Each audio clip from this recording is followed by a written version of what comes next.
Rob Lee here from MTR Podcast for Diablo Donuts. Here's the thing, cats and kittens. We all know that 2020 has been a dumpster fire. It's been sour, but donuts are sweet, specifically Diablo Donuts. Diablo Donuts is a small batch artisan shop with local ingredients, a kind staff, and good old-fashioned donuts with a twist. Wrap your lips around the berry cheesecake or the Captain Chesapeake, a caramel Old Bay combo it's just great. Diablo Donuts is always fresh, always flavorful, and local AF. Hit up 410-DOUGH and place your order today. Tell them Rob Lee sent you.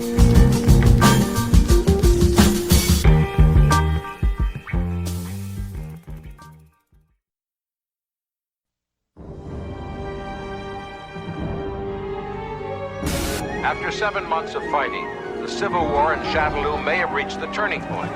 The capital has just fallen. In December 1994, the forces of freedom will face a power-mad dictator in a struggle for the fate of the world.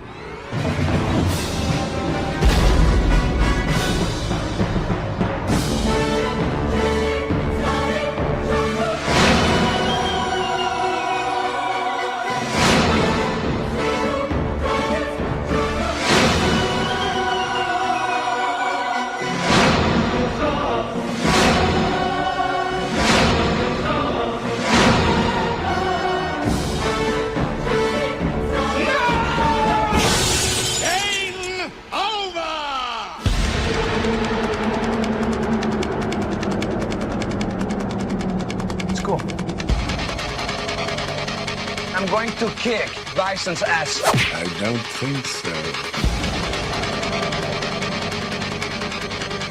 You'll have to do better than that. Okay.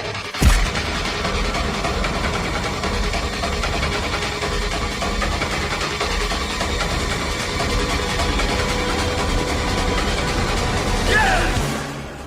Now, who wants to go home and who wants to go with me? Y'all punk-ass ninjas can't wait to see the ice break. Bailing through the hood with my chocolate rice cakes. 15 ninjas in the... What's shaking, cats and kittens? This is Rob Lee from MTR Podcast, Mastermind Team's Robcast, getting to the truth in this art. And this is neither of those. This is Let's Watch It Again, our movie review podcast. So for this first iteration of movies, we're covering movies that either have a video game kind of theme to it, something that pop culture significance, that either are in like an anniversary, like a big kind of like milestone year. And we like to break them down. These are movies we've watched over and over again, and they mean something to us. They're not always good, but they're something.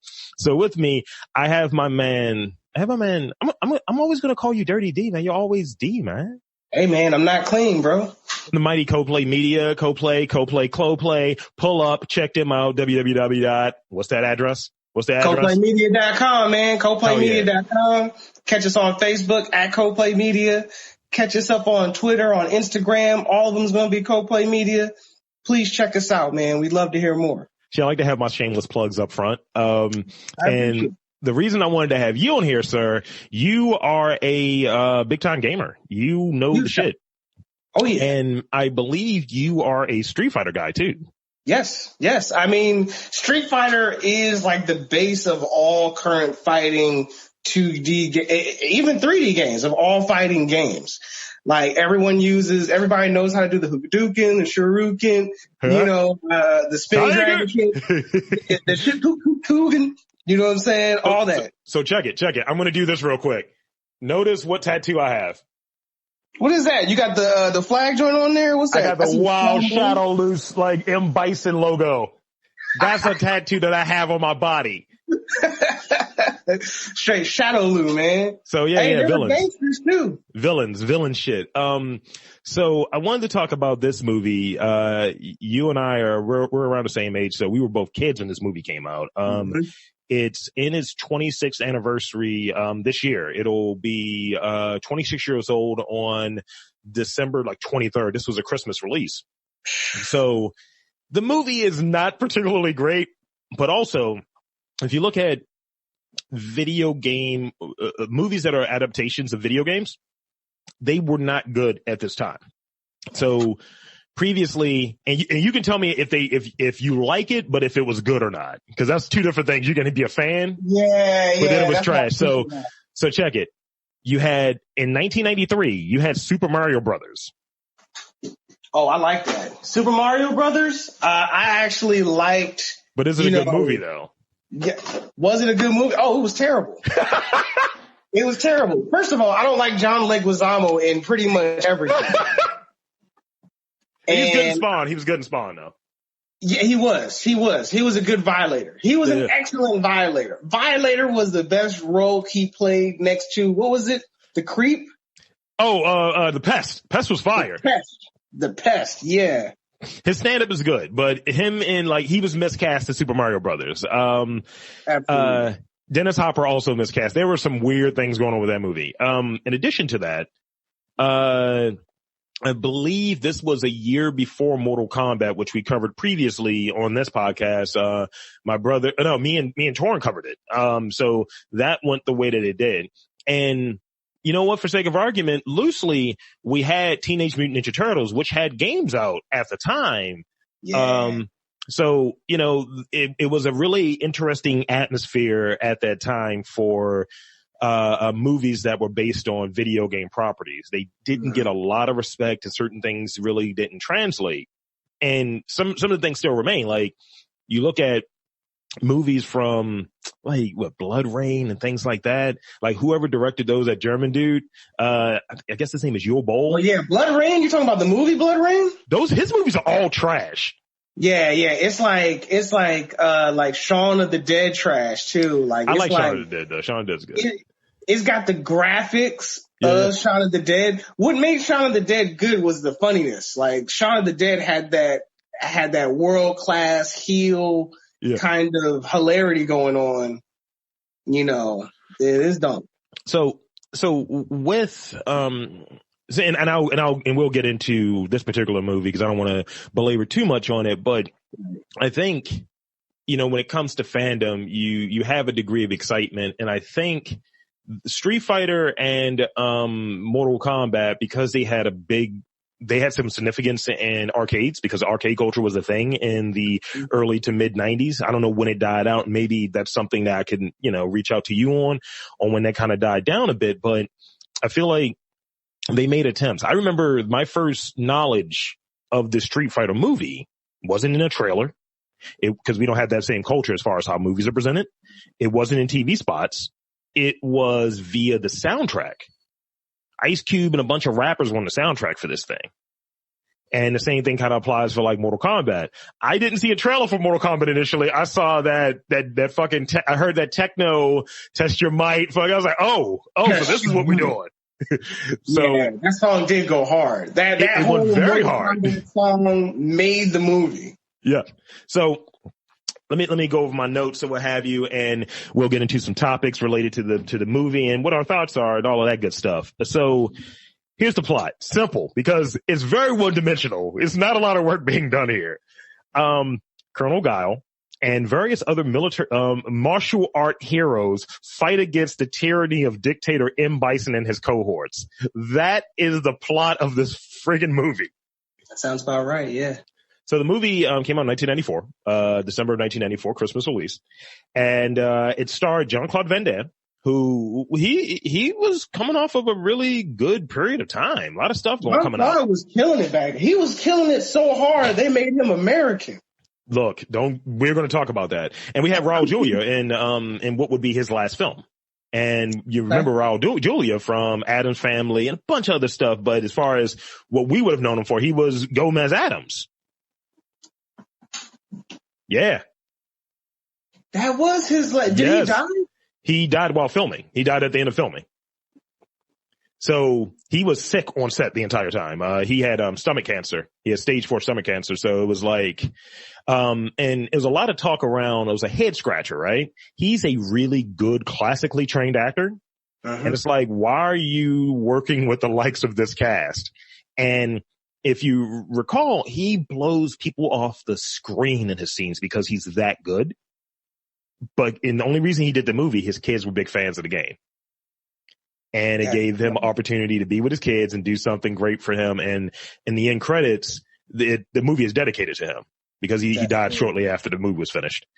Let's see. So here's the thing. Who's the developer of the game?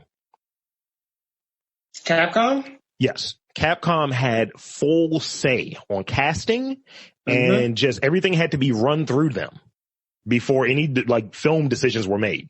So they pushed for Jean-Claude Van Damme being cast.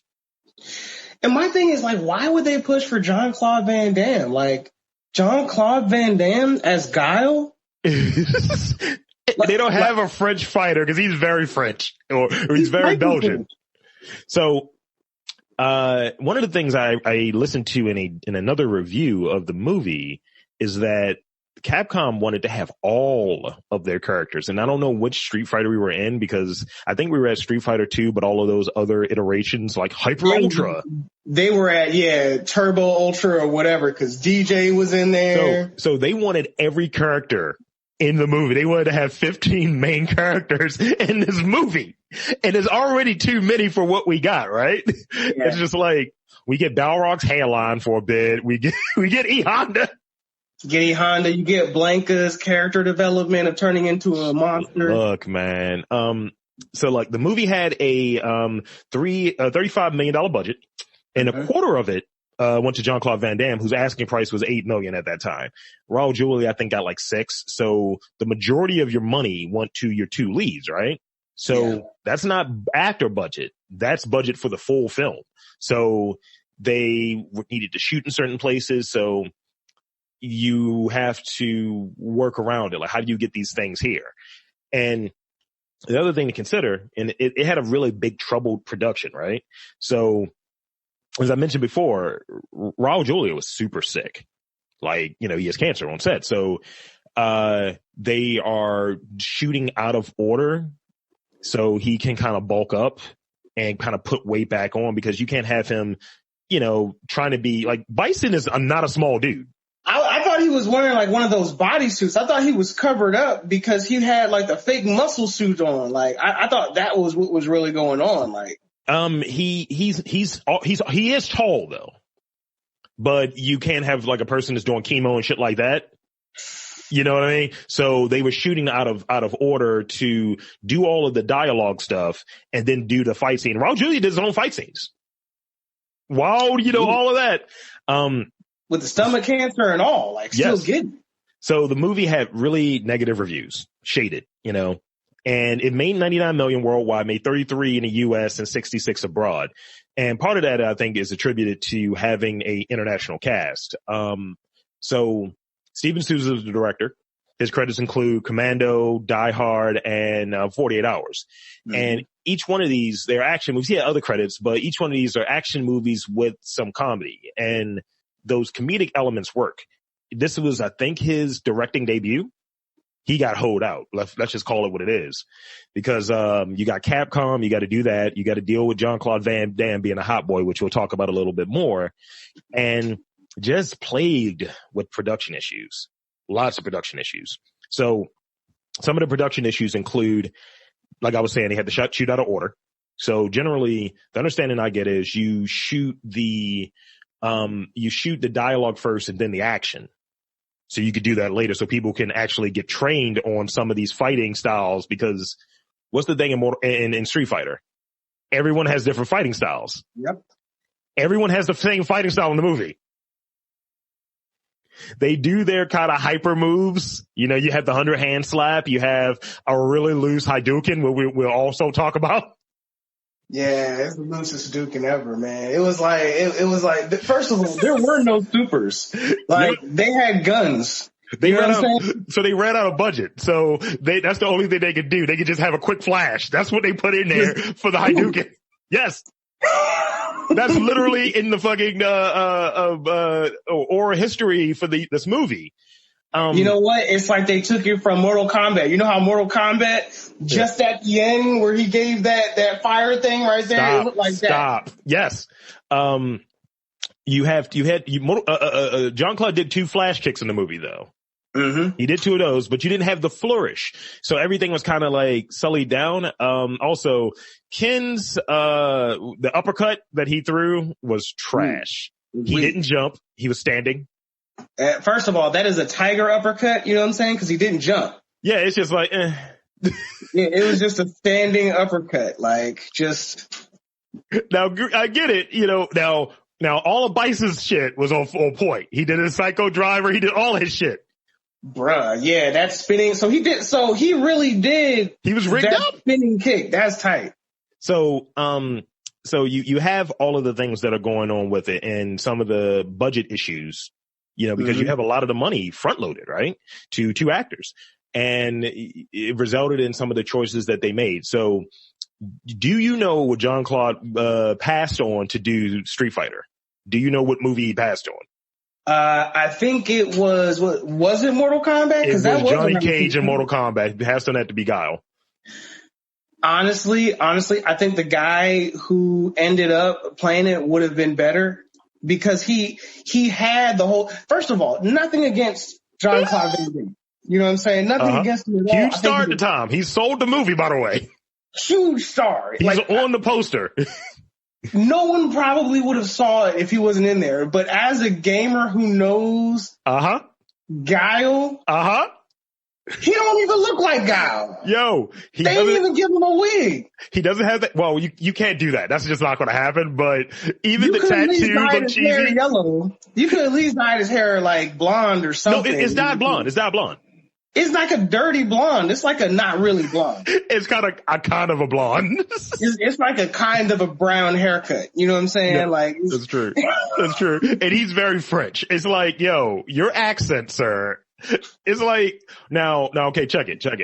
So, bro, you're not even trying. He gets married because he had a lot of things going on. He gets married before filming starts. And then he immediately is like, I'm going to Thailand, which is where they're filming part of the movie, right? And this motherfucker was out every night just getting loose. At the time, he had a $10,000 a week. And this is from like the oral history. This is on IMDb.com and all of this shit. And this is confirmed by the director. It was like, yeah, he kind of just didn't show up certain days on set because he was out partying the night before. And he had a $10,000 a week coke habit. And there's a lot of regret that's been mentioned since, right? And that's a lot of coke. Also, his wife was like there while he was filming, and his wife was there. Yes, so that was happening, right? And he was in a relationship. He was in an affair with Kylie Minogue, who played Cammy. So who's bad? Who is? So interesting thing about that, she was cast in the movie off of a LARF, right? So the Sousa was flying and looking for like a new location to film one of the sequences, right? Mm-hmm. And the sequence, I think they ended up filming in Australia, and Australia was like, you know, if you want to film here kind of for a discount, you need to have an Australian actor in this movie. That's why she was cast, because she's Australian. Oh, that's cool. They were running out of money. So it was one dude who was like brought in to be the stunt coordinator to help with like some of the stunt work and all of this different shit. Mm-hmm. They end up making him second half like director. Because like I was saying, they shot some things for like the dialogue scenes. They shot in one place, and then the action scenes they shot somewhere else because of Van Damme's fuckery. They were so behind schedule. It's like, all right, Jean-Claude is in the scene. He ain't making it today. Dude. You're just gonna have to talk around him. Dog. Even at the fight scenes though, you can't fight without him in the scenes. So that's true. He said some wild shit of my muscles aren't as big as I want them to be today, so I'm not going to really make it in today. I'm kind of working my muscles out. Hey man, for $8 million, you already promised him the money. You can't say nothing. You know what I'm saying? It's wild. So, now later in the movie, because they were behind and wrapping some things up and kind of figuring certain things out, Van Damme helped them with the stunt coordination because no one was trained. No one got any training to do their fight scenes, despite wanting them to like not really having stunt people. So it's like, I need you to act like you know Muay Thai, Sagat, and, you know, throw this knee. And notice Sagat only throws punches. And he does not throw one knee. Sagat boxing all through that shit. Yes. He's just throwing blows. Like that's, well, I guess that brings me into a question that I wanted to ask is like, what character was most like the actual character? So we'll get to that. I want to wrap up a few things before we get to that. The movie's play production issues we talked about for a bit. In 2010, the film was ranked 27th out of the 50th worst films ever created per Empire. And this was Jean-Claude Van Damme's first PG-13 rated movie. Now, the movie was initially rated R, so they had to do another cut. And then they cut too many things out of the movie and they dropped it down to like a G rating. And then they added some stuff in there, it was PG, and they said, look, we need to be PG-13 because teenagers, video game audience, right? So it's a scene where Jean-Claude Van Damme is, where Gal is, taking a rope to get into Bison's hideout. And he says 4 years of ROTC for this shit. That's what got it into being PG-13. That one line, which they put in after they finished everything, made it PG-13. That's whack, man. But I mean, that's what they wanted it to be. So they just put it in there like, what's going to get us over? Because there's no real blood in the movie. If you look at it, you know, you have a few things, but nothing like Vega has a weapon that stabs people. He does no work. He stabs no one. He stabs no one. Like, no one even gets grazed. Like, I don't think my man even like clawed at anybody. Like, he has killed 3 punching bags in the movie, but no person was stabbed. You know who else was whack in there? You know who did pretty much nothing? DJ. Well, he was you. He's a computer guy. He's just like, yeah, you know, I'm doing this. He's like, he paid me a fortune. I was like, wow. So to your point, back to your point. One of the things you mentioned, is who was most like, so we'll get into that. We'll get into our favorite characters from the movie and who I think were worked for the adaptation and what are some of our favorite scenes from the movie. Okay. So, who do you have in mind as far as who worked or who was your favorite character and who kind of worked as far as an adaptation? They may not have been your favorite character, but their presentation worked. Chun-Li worked for me. Chun-Li was appropriate. Chun-Li was hot. Chun-Li was an undercover spy, which played into it. She hated m.bison because he killed her dad, and that is part of the story of why she's there. She's chasing Shadowloo or whatever. So as far as story-wise, like, it was actually the most coherent for her. And everything that was going on with the story supported her role of working, what was it, in CIA or something? Like, let's just say Interpol for sake of argument. Yeah, it was like Interpol or something like that. And I think that she just worked. She worked. Yeah. Who else? DJ was hilarious, yo. Like, DJ ain't do. He was wild. Anything. He's just there for just comedy. You know what I'm saying? Like, to find out that DJ is really the IT guy. Yeah. You know, that's hilarious, man. Like, I just set this stuff up, man. Like, I'm taking these bison dollars, man. I'm going to Jamaica. It's like, you mean we're going? Oh, man, I love that part where Zangief is like, you got paid? Yeah. Zangief was a decent one. Zangief worked, and Zangief, the guy that plays him, I think was actually a wrestler at the time, which is what the character is. Yep. So that worked out. He was big. He was dumb. I think he had some scars on him. That's all you really need. And the thumbs up like this made me laugh every time. Anybody else that any other thoughts you had on that? So Ryu and Ken. I don't know. One worked, one didn't. Yeah. So Ryu worked for you, right? Yeah. And Brian Mann has been in a few other things. He had a weird casting thing. He tried out multiple times. And he was cast late. I think he wanted to be Fei Long because the actor actually might be Chinese. I'm not sure about that, but I know that he tried out multiple times and he really wanted to be involved. Ken did not work for me. Ken was weak. Ken was whack. Ken was like a bitching ass teenager joining along. You know what I'm saying? Just like, are we there yet? Where are we going? Can we do this? I don't know. We got to shoot him. And then they're shooting. I'm like, why are you guys shooting? You guys are supposed to be like martial artists. Well, they're hustlers, so I can give them that. Like, how do you work these two guys? And as far as I give some license to movies when it's because we all know that movies, comics, video games, there's a degree of campiness, retconning, all of that different shit. So that's a piece of it.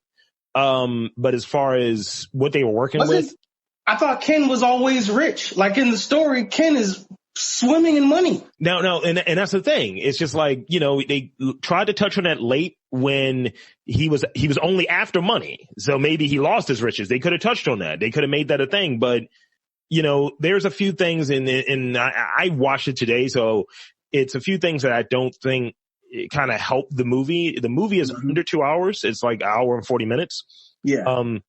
Which is a good runtime, I think. So the characters I think work before we get past this thing. I agree. Zangief worked. Like a lot. Chun-Li worked. Cammy, although in a small amount, she worked. I mean, Cammy, hot white girl. That's all you had to be. And I gotta give him credit with all of the shit that was going on. And he's the only actor, in my opinion, really in the movie. Bison worked. I mean, so in terms of research, right? Raul Julia looked at dictators. He was doing dictator speech the entire time. He took that shit, even for a video game movie, he took it to some degree of like seriousness, and he was just talking wild shit. And I'm like when he levitated initially, and he was like, and I will strike thy down. And I was like, wow. Fuck. I remember when he was talking to Chun-Li and he was talking about killing her dad and it was Tuesday for him. Yo, he was just like, yeah, that was the greatest time of your life. That was simply a Tuesday for me. I was like, fuck. I'm sorry. I don't remember any of it. You don't remember? For you, the day Bison graced your village was the most important day of your life.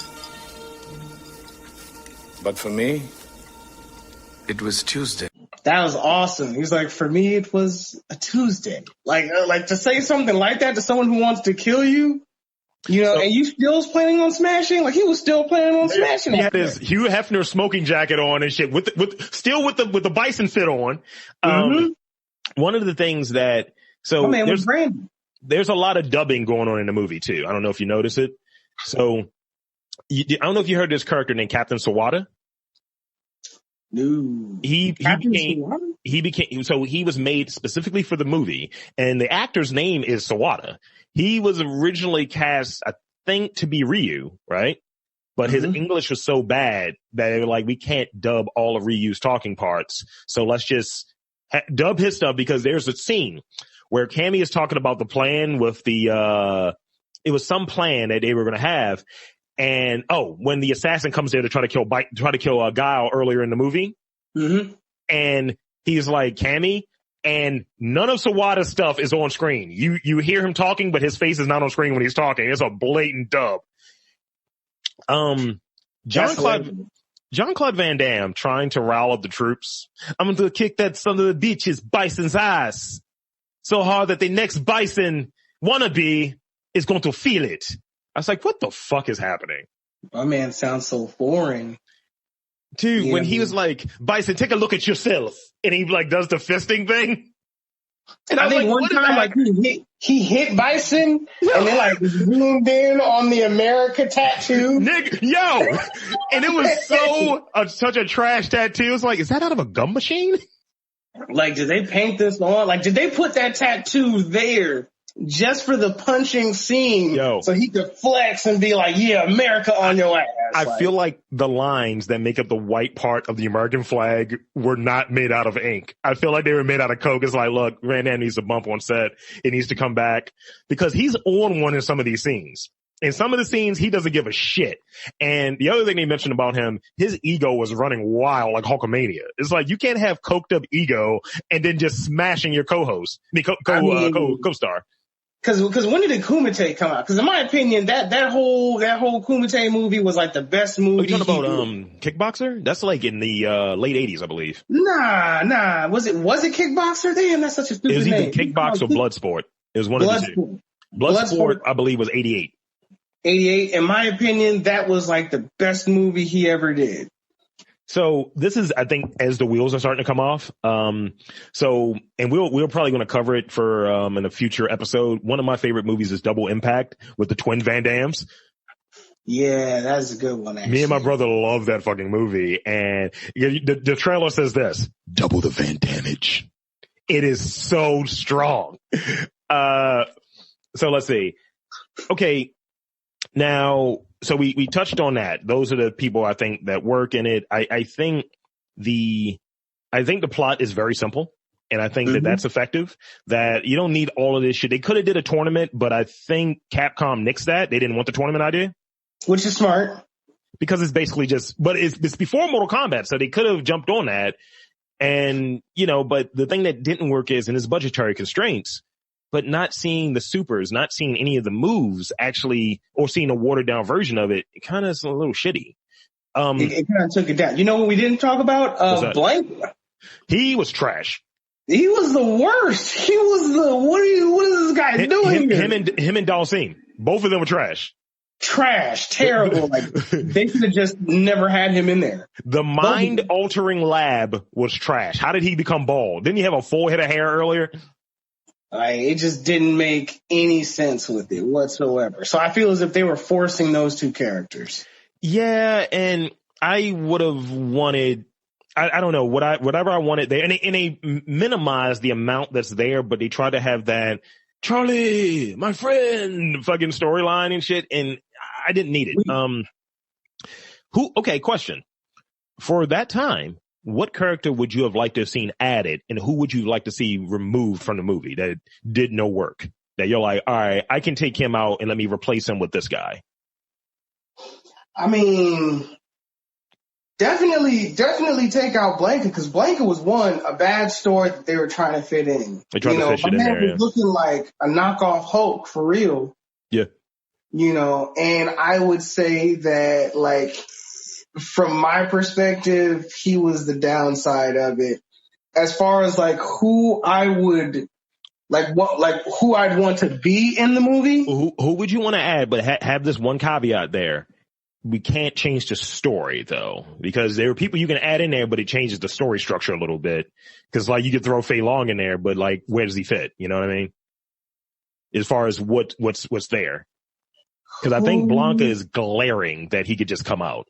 Yeah. Blanka, you can save a good 15 minutes, take him, his story, all that shit. Him and Dalsim both can come out. That's two people. And the only reason that you would keep Blanka in it, and it didn't happen, if he did the electrical thing, if he got in a ball and electrocuted someone, then the way that they depicted him, I'm happy with it because I saw a fire move. Yeah. I'd be happy with that. Cause I don't think he electrocuted anybody, did he? Only thing he did was yoke somebody up. And like electrocute him, right? No. He didn't did he do a spinning attack? He didn't. So Bison was going to use him to kill all of the hostages. He wanted to That's also stupid, yeah. And that's fine. They could have just said, we're just going to shoot all the hostages. It was worked in there for no reason, in my opinion. You know what I'm saying? Like, you could have just shot him. They were shooting at everything else. Yeah. So who would you bring in there? Who would you put in? Does it have to be from Street Fighter Turbo? It had to have been there in the canon by 94.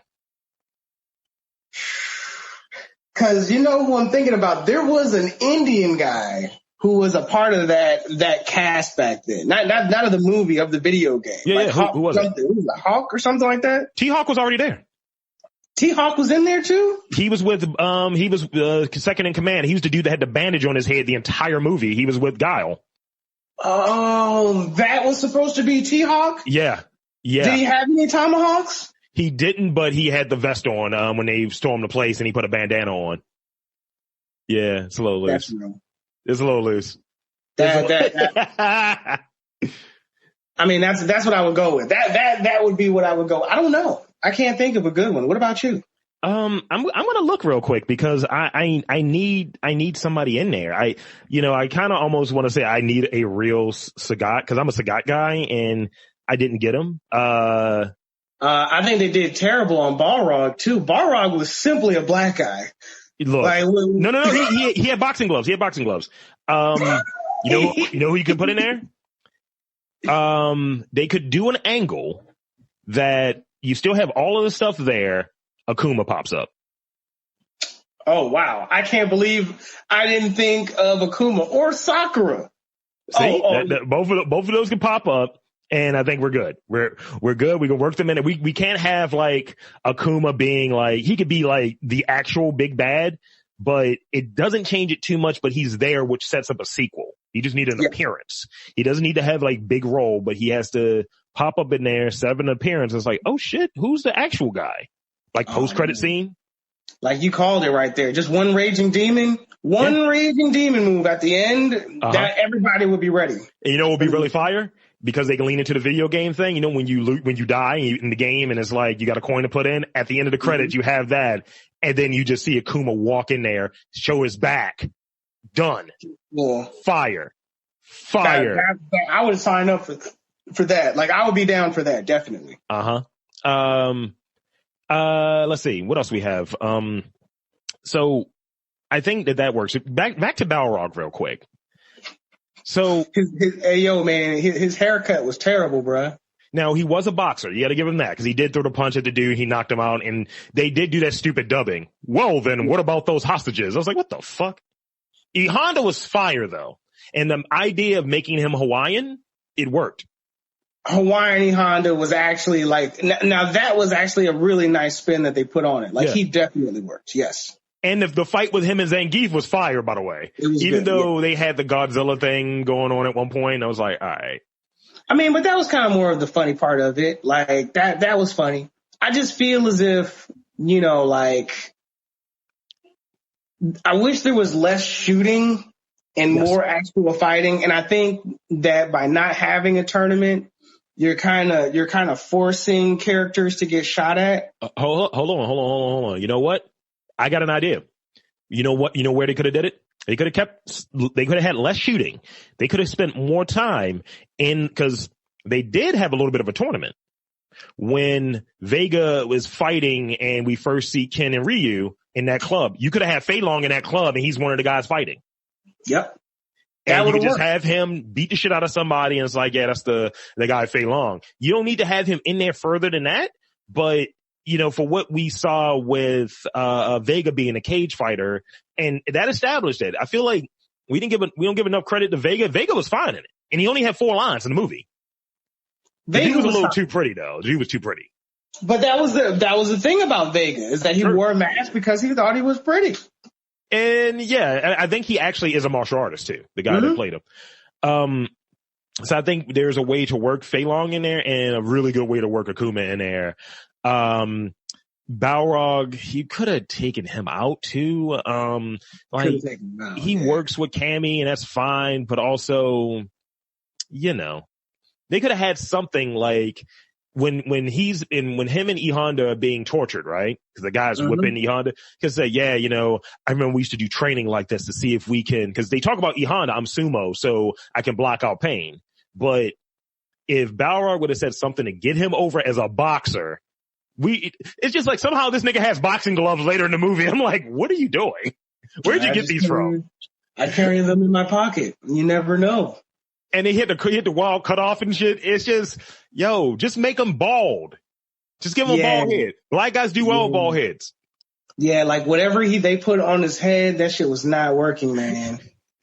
That shit looked like it was like a bunch. It was like M. Yeah, it just looked like you ever seen a sponge that's just been used too much? Yes. It just looked like that. His hair did not work at all for me. And even then, like, I just like, who's the black guy? This nigga needs to go.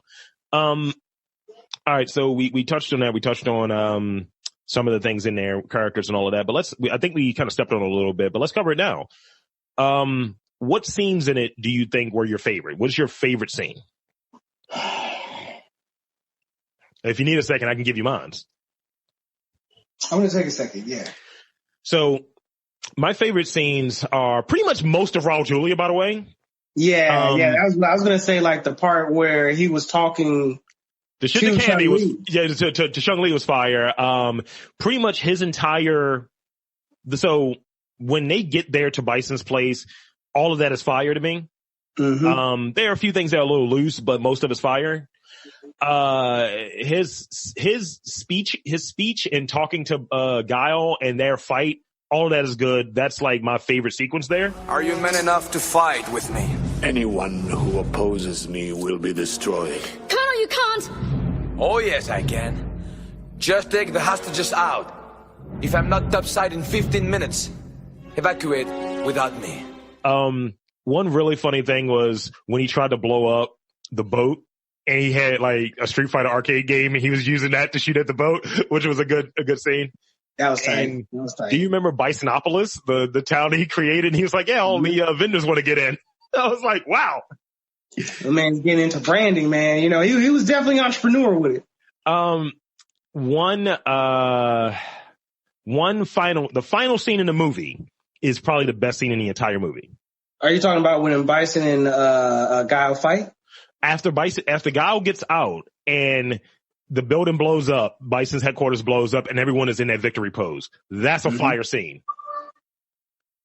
Cammy turns around, ass cheeks out, fucking, Chun-Li jumps up and shit. Everyone is in their pose. Guile's doing the douchey, look at my abs. I was like, all of this is fire. That's the best part of the fucking movie. The pre-credit scene is the best part of the movie.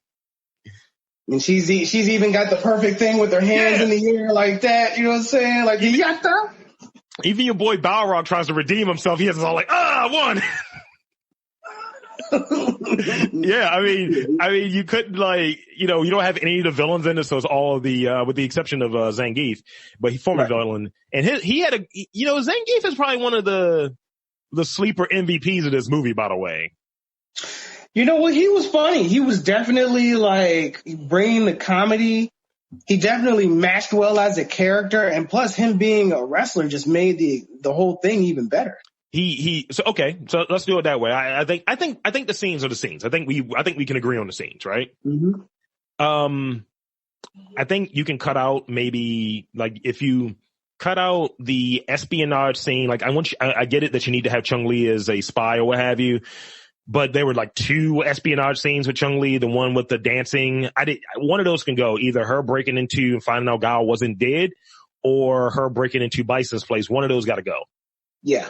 And it's probably the one with Guile, because I think the breaking into Bison's thing gets her in the palace, and that's where everything kind of happens. So I think that and cutting out Blanca and Dalsim scenes, that takes you down to about an 80-minute movie, and you can put that post-credit scene with Akuma I was talking about in there. Fire. Now they did do that sequel, which was not good. The Legend of Chung. They did the Legend of Chun-Li in 2009.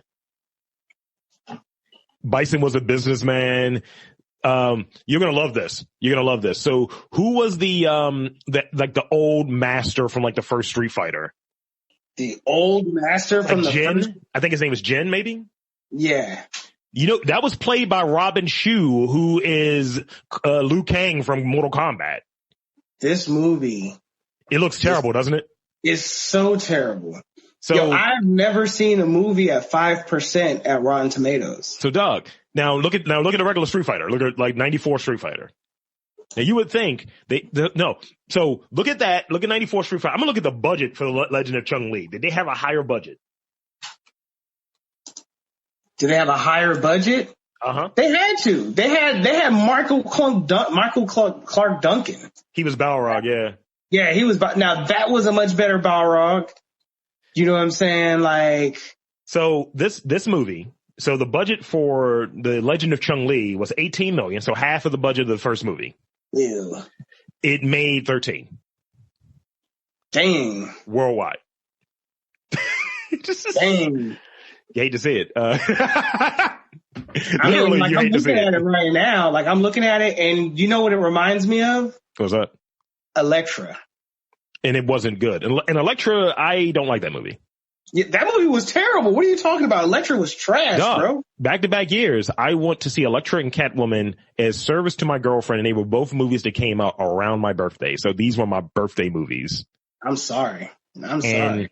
Catwoman is better than Elektra. I like Catwoman better than Elektra because it's a lot of unintentional comedy, especially that basketball scene.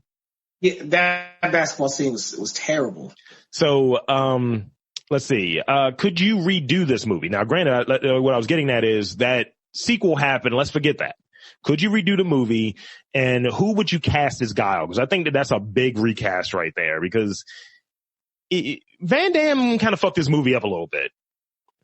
he sells the movie, but he also fucks it up. So it's like a zero-sum game, kind of. You know who would really actually play like a decent Guile? You ever watch that show Supernatural? Jensen Ackles?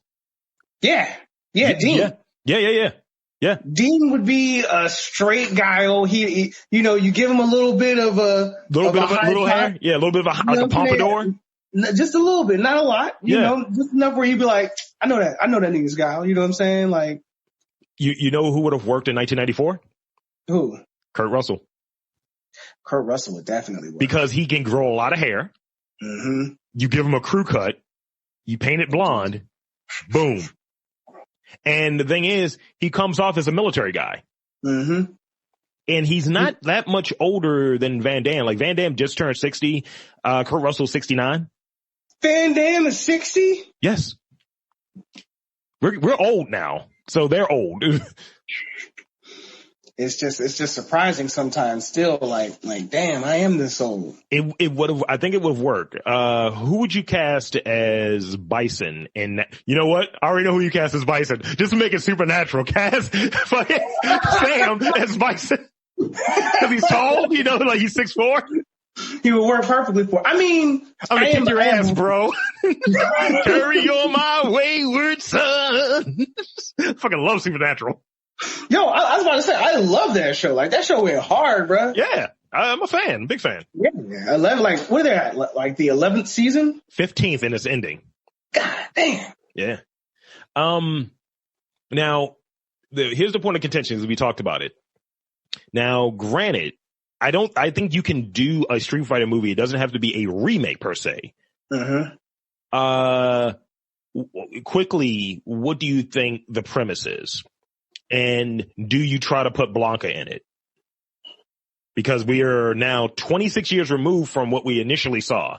So we can do a lot. Is it still Street Fighter? Is it still based on Street Fighter 2 dimension level world, or can It's based on Street Fighter. It's based on the characters that exist as of now, but you can only put 8 characters in the movie. And Guile and Bison have to be the first 2 characters. Okay. So if I'm bringing in, so I can use all Street Fighter, right? Anybody you want, but those 2 are already picked. So you got 6 characters to work with. Well, I got 6 characters that I got to work with. So I'm going to bring in Alex because he was just really big then. I'm a huge fan of Ibuki, who I think would be like a good counter for Chun-Li. That means Chun-Li has to be in there. Yeah. Oh, fuck. Never mind. It's hard, isn't it? Nah, fuck Chun-Li. We're having Ibuki replace Chun-Li. Okay. So that's Alex, Ibuki. Who else would I put in there? What's his name? He was exactly like,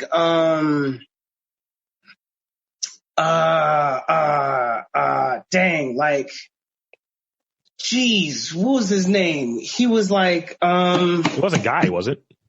Guy, yes. Yeah. I would have Guy in there. Guy would replace Ryu and Ken. We don't even get need both of them out of there. Get them both out of there, and then we're going to be ending with the main character as being Akuma, because that's who we really want to see anyway.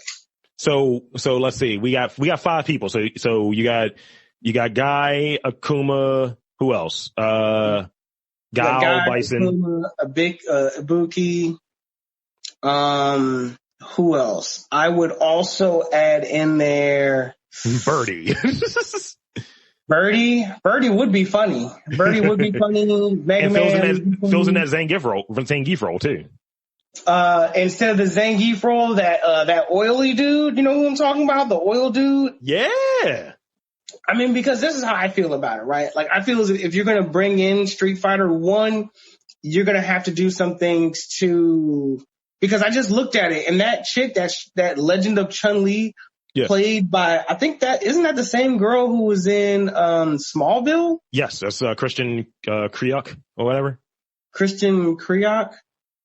Like, I would have the story, and it would probably be in some kind of tournament fashion but there would be more reasons kind of leading up into it. It would not be as terrible as Mortal Kombat Annihilation. Like, I think about all the terrible things of Mortal Kombat Annihilation, and I just want to say, like, none of that stuff. Okay. Yeah. I think the war backdrop works for it. I think you still have to have Guile on there. I would want it to play up some of the things. Like, this is a video game, so don't take it too serious and play into those things. But also it's hard for like some of the fighting games to adapt them from a fighting game, which is usually tournament based, to like, think about them, like Killer Instinct, all of those fucking things tournament based. But to change it into something that isn't that, it's hard to get that over. It's maybe you're trying to recruit someone, maybe it's an origin story for somebody, or maybe it's just, I don't want it to be Mortal Kombat, because I think using Nakuma, it can easily turn into Mortal Kombat, and you don't want to retread that. But I think the military thing, I don't think we would have the complaints about the guns as much as if they had, let's say, another $10 million, right? And they were able to put in that CGI for the supers. Yeah. That brings the movie up. It breaks 150 milli, and we're jazzed about it. Well, I mean, let's take a look. Like, again, I'm a huge fan of Bloodsport, right? And Bloodsport was technically, one of those type of genres of like, hey, you're fighting this guy, you're fighting this guy, you're fighting this guy. And I think they did a good job of being able to have a tournament scene while developing a story around it. My homeboy got capped. So I'm going to get revenge. So do you adapt maybe, like, as I think we talked about a little bit this past weekend, would it be like the Street Fighter 2 animated joint, and just like Guile's not currently in the military, he's former military, and that's how you get rid of all of the military shit.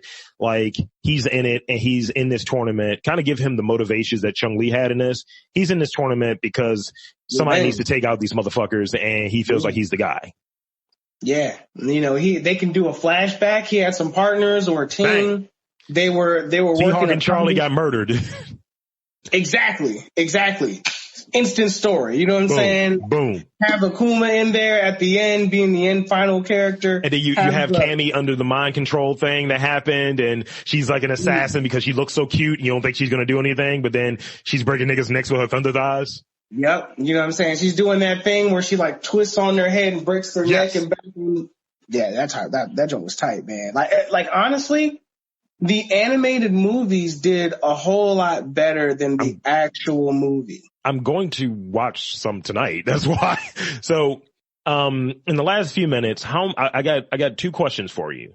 Well, one question. How many Hadoukens do you give this movie?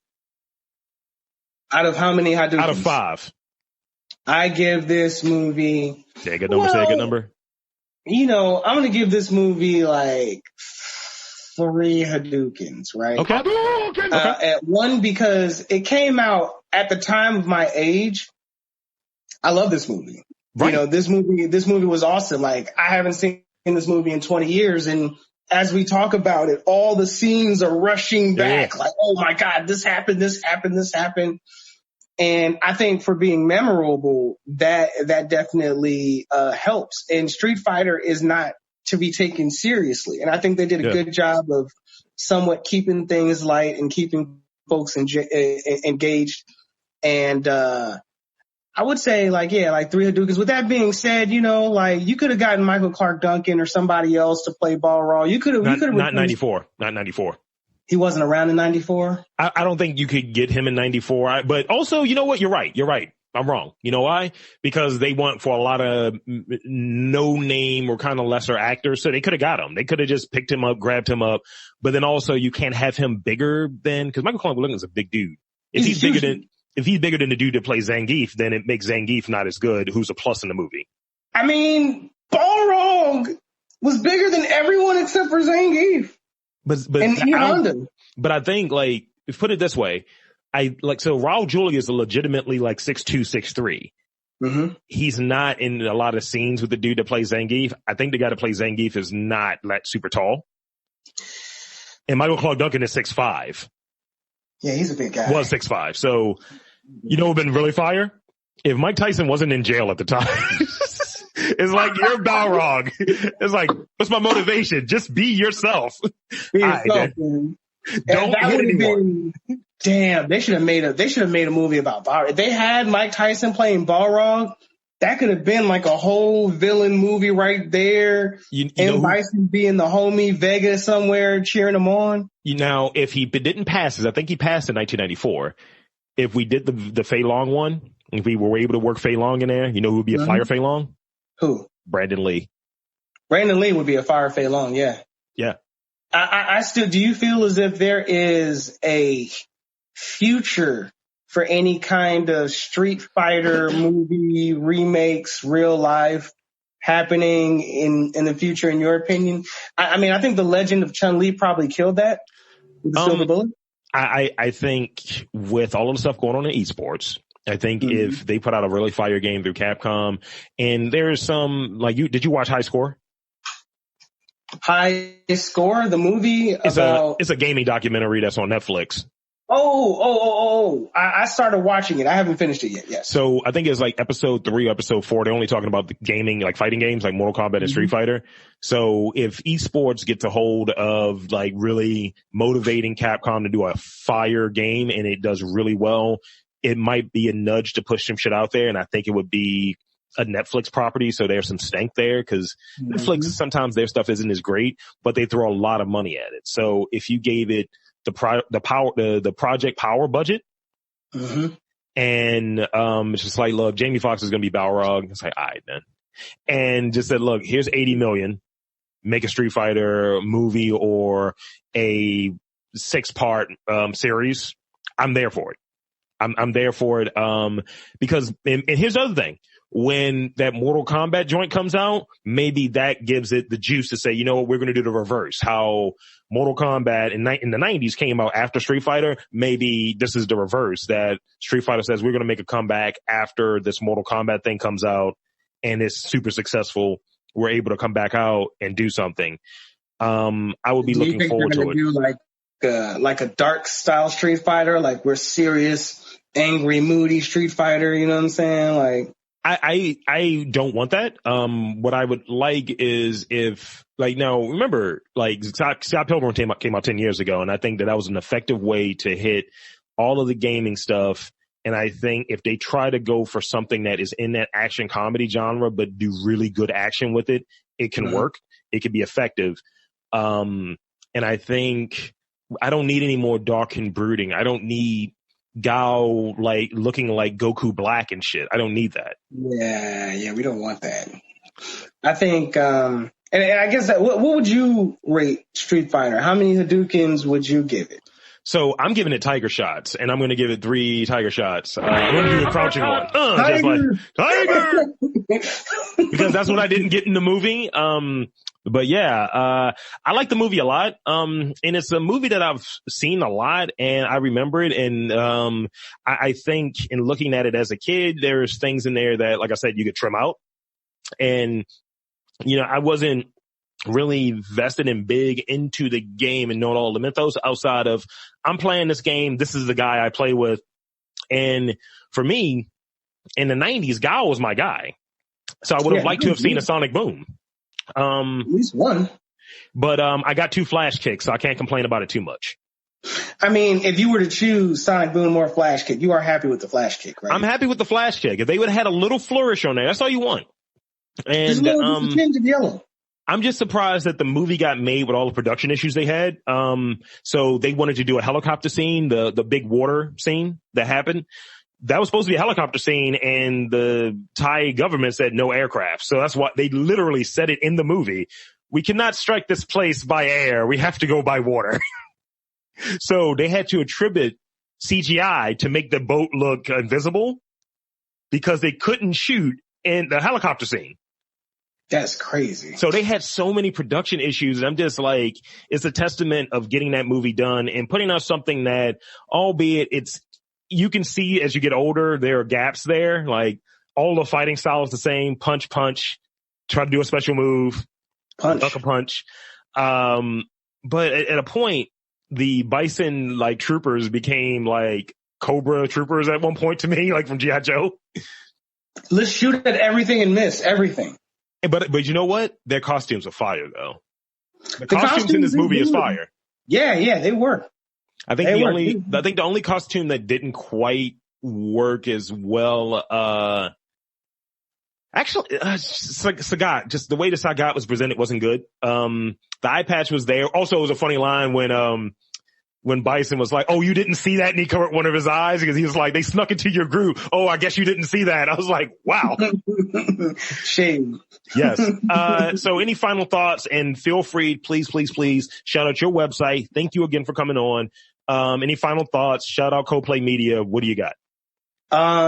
Definitely check us out on CoPlayMedia.com. Definitely check us out. We recently had a show with me and Demo and our significance discussing, our love for Lovecraft Country. Uh-huh. And, that was good. We got some good info in there for you. And, we're going to be getting up with some other folks and doing some other shows. We're going to be talking about this whole PS5 versus Xbox thing coming out. You know what I'm saying? Which one is the best one to get? So you guys specialize in the blur and the geek culture, just like, because I don't know when this episode is going to come out, so you guys specialize in yeah, absolutely. You guys specialize in like kind of that news. So you're a resource for that. Where can they find you at? Yeah, you can definitely find us on DC Radio, 96.3 HD4. We've been working with them for a while. They're still playing us every morning at 9 a.m. Saturday morning. Oh yeah. And, you can find us there on their station. And, I'd say the best way that you can catch us is on Facebook or Instagram. Website? I'm always watching it. The other guys are always watching it. We're a gang. You know what I'm saying? We're like the ASAP mob. Wow. Well, except we're together. Wow. But. Wow. And the website one more time or what have you, just so, because everything is there too, right? Yep. Everything is there. You can find everything at www.CoPlay.media, not Coldplay, but I do enjoy their music, but CoPlay, media at CoPlayMedia.com. So again, thank you, D, for coming on. This has been a treat. This has been a lot of fun going back through and unpacking 1994 Street Fighter, which is in its 26th anniversary. So for D, CoPlay Media, I'm Rob Lee from MTR Podcast, and this has been Let's Watch It Again. Here come the chef with the Ginsu knife. He wanna take my life and put that on my mama and serve my ass at Benihana's now. Which style will I use this week? The quarterback technique.